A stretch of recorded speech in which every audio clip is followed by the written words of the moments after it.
وَيَعْفُو عَنْ کثیر، فرمایا بہت ساری مصیبتیں تمہاری بدعمالیوں کی وجہ سے آتی ہیں، لیکن ساتھ ساتھ یہ بھی بتا دیا وَيَعْفُو عَنْ کثیر، ساری بدعمالیوں کی سزا میں نہیں دیتا، بہت ساری خطائیں کیا کرتا ہوں؟ معاف کرتا ہوں۔ یعفو مٹا دیتا ہوں۔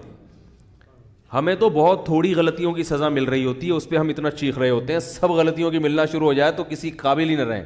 زیادہ تر کیا کر رہا ہوں؟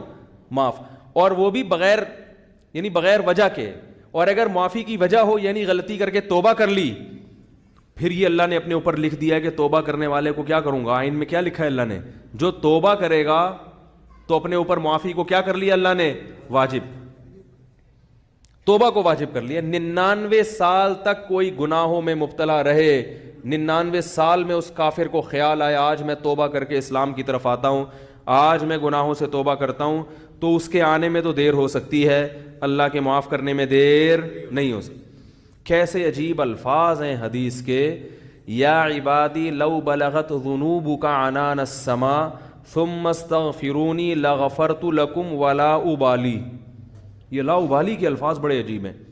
نبی نے فرمایا کہ اللہ تعالیٰ کہتے ہیں کہ اے میرے بندو، اگر تم گناہ کر کر کے زمین اور آسمان کے خلا کو پر کر دو، بھر دیا تم نے گناہوں سے، اب سچے دل سے توبہ کر رہے ہو، اے اللہ اب سے اپنی زندگی کیا کر رہا ہوں میں؟ توبہ کا مطلب یہ نہیں استغفار کی تسبیح ہو، یا اللہ اب جو کچھ ہوگا معاف کر دے، آئندہ نہیں کروں گا۔ یہ اس جذبے سے جو توبہ کرے گا تو فرمایا معاف کر دوں گا۔ بس اتنا کافی ہونا چاہیے نا بھائی، بات مکمل ہو گئی۔ اللہ نے اصول بیان کر دیا کہ اگر زمین آسمان کے خلا کو بھر دیا گناہوں سے، توبہ کر لی تو کیا کر دوں گا؟ معاف، ختم ہو گئی بھائی۔ ہمیں اصول سمجھ میں آ گیا بھائی، توبہ کا دروازہ موت تک کھلا ہوا ہے، ختم۔ آگے اللہ کو یہ کہنے کی کیا ضرورت تھی والا ابالی، معاف کرنے میں کسی کی پرواہ نہیں کروں، یہ کہنے کی کیا ضرورت تھی؟ بہت مشکل ہے سمجھانا بھائی، اس الفاظ کا بظاہر کوئی تک بنتا ہے بھئی؟ اللہ کو کیا ضرورت کسی کی پرواہ کی، اور کون ہے؟ اصل بات یہ کہ ممکن ہے بہت سے نیک لوگوں کو اعتراض ہو کہ اللہ ہم 20 سال سے شروع سے ہم نیک ہیں، یہ کمبخت 90 سال تک عیاشی کرتا رہا ہے، اب آ رہا ہے، اب یہ بھی جنت میں ہم بھی جنت میں ہیں، یہ کیا بات ہو گئی؟ ممکن ہے فرشتوں کو اعتراض ہو، اے اللہ یہ کیا؟ یہ تو 2 لفظ توبہ کے تو ہر آدمی بول سکتا ہے بڑے آرام سے بیٹھے بیٹھے ہے بھائی۔ مثال کے طور پر ابھی جو کیسز چل رہے ہیں مختلف ہمارے سیاست دانوں پہ، اگر وہ کہتے ہیں ہم معافی مانگتے ہیں قوم کے سامنے، قوم چھوڑے گی؟ بولے گا بھائی اتنے پیسے کھا گئے ہیں، قوم یہ بولے گی نا بھائی یہ کیا مسئلہ ہے ایسے کیسے معاف کر دیں؟ کیا خیال ہے بھائی؟ یا کسی نے اور جرائم کیے ہوں، بہت سارے کیسز چل رہے ہوں، وہ 2 لفظ بولے معاف کر دو، تو عجیب بات ہے کہ معافی مانگنے کے لیے بھی یہ لوگ تیار نہیں ہوتے۔ تو لیکن اللہ کیا کہہ رہے ہیں کہ زمین اور آسمان کے خلا کو بھر دیا ہو گناہ، تھک گیا ہو گناہ کر کر کے، اور پھر مجھ سے معافی میں بیان کر رہا ہوں، آئندہ نہیں کروں گا، بس اب میری زندگی تو بھائی چینج، ختم، اب میں چینج ہو رہا ہوں۔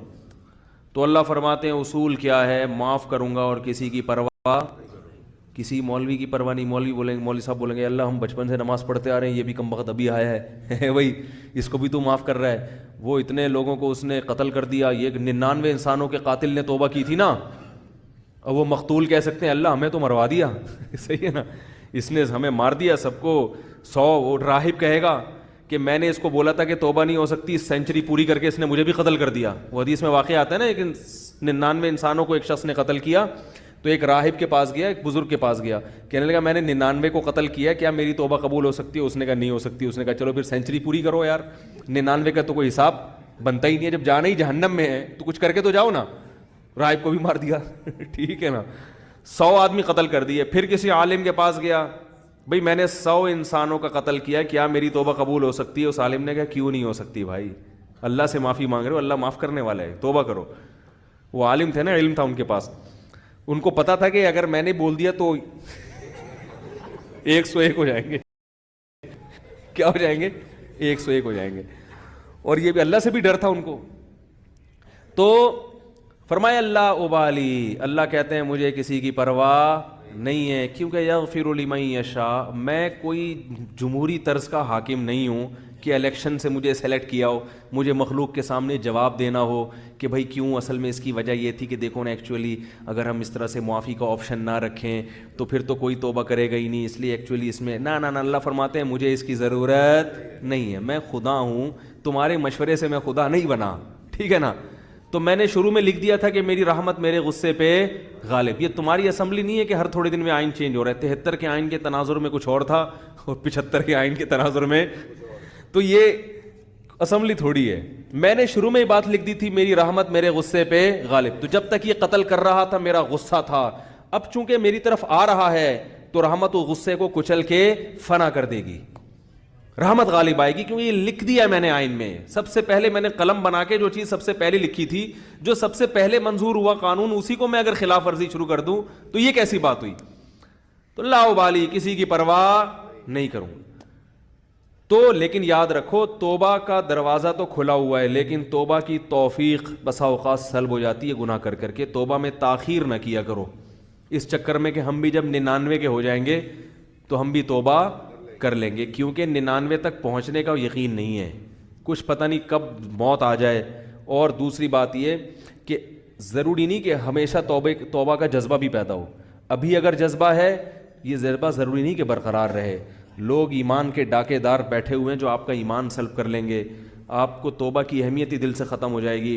بعض دفعہ دل گناہوں میں اتنا مست ہو جاتا ہے کہ انسان توبہ کا تصور ہی, تبھی بوڑھوں میں توبہ کا ریشو کم ہوتا ہے, جوانوں میں زیادہ ہوتا ہے. یقین نہ آئے تو دیکھ لو سروے کر کے, بوڑھے لوگ اسلام کم قبول کرتے ہیں, جوانوں میں اسلام قبول کرنے کا ریشو زیادہ ہے. حالانکہ جوانی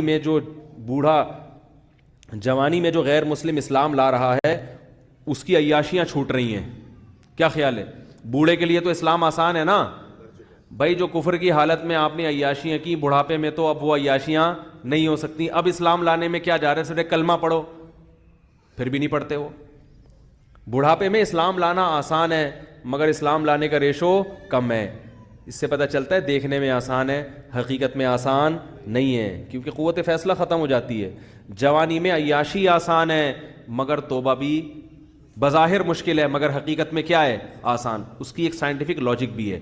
وہ لاجک یہ ہے کہ انسان جب جوان ہوتا ہے تو گناہ کی طرف جیسے اس کی رغبت بہت زیادہ ہوتی ہے, اس کی بریکیں بھی اسی حساب سے مضبوط ہوتی ہیں.